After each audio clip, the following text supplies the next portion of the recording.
I am, as a good Brazilian, trying to ski.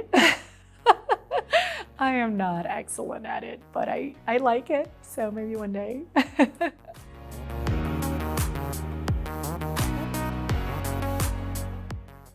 I'm Roberta Florido.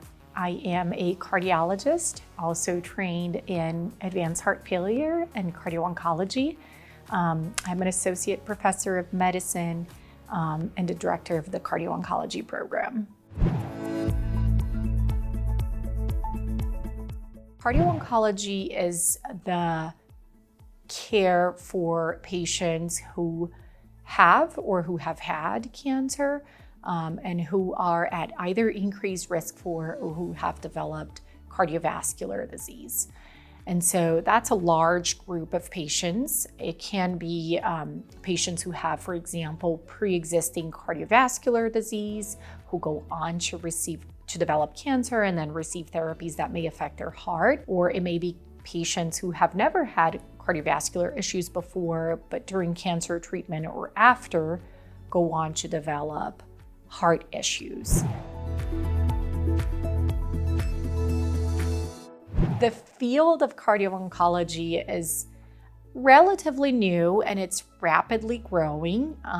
So I think there is a lot more recognition about this overlap between cancer and cardiovascular disease, that patients who are diagnosed with cancer may have a higher burden of cardiovascular risk factors, so excess weight, diabetes, high blood pressure, and a lot of those risk factors can be frequently overlooked because cancer kind of dominates the picture, but they may influence the patient's ability to receive cancer therapies as well as their longevity. Their main determinant of longevity may not be their cancer, their prior cancer, but actually cardiovascular disease.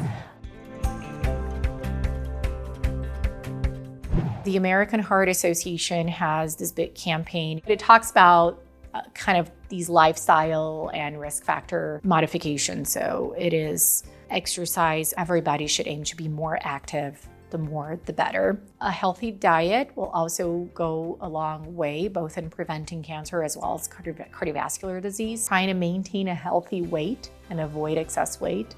Avoidance of smoking, that's a big one for cancer and also cardiovascular disease. Healthy sleep or adequate sleep. Being aware of their blood pressure and what is the goal blood pressure. Being aware of your cholesterol and whether there's an indication for them to take any cholesterol medications. Know their blood sugars, whether they have diabetes or not. Lots of those risk factors have been shown to not only predict the risk of cardiovascular disease, but also predispose someone to cancer.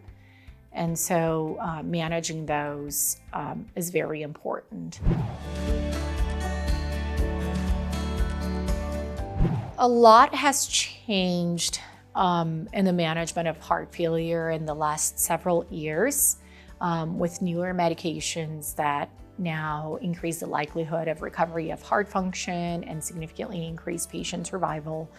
And so we have a lot of opportunity to start those medications and improve not only the heart function, but also how patients are feeling and their longevity.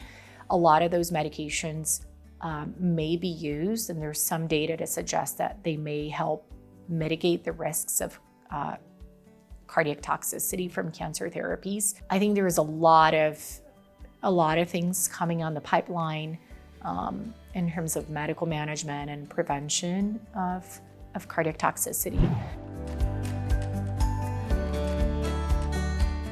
So I have 3 little kids, a 4.5-year-old and 2.5-year-old twins.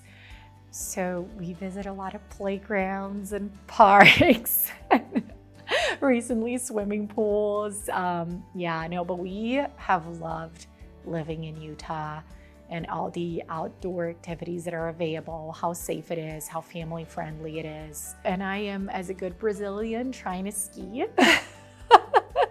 I am not excellent at it, but I like it, so maybe one day.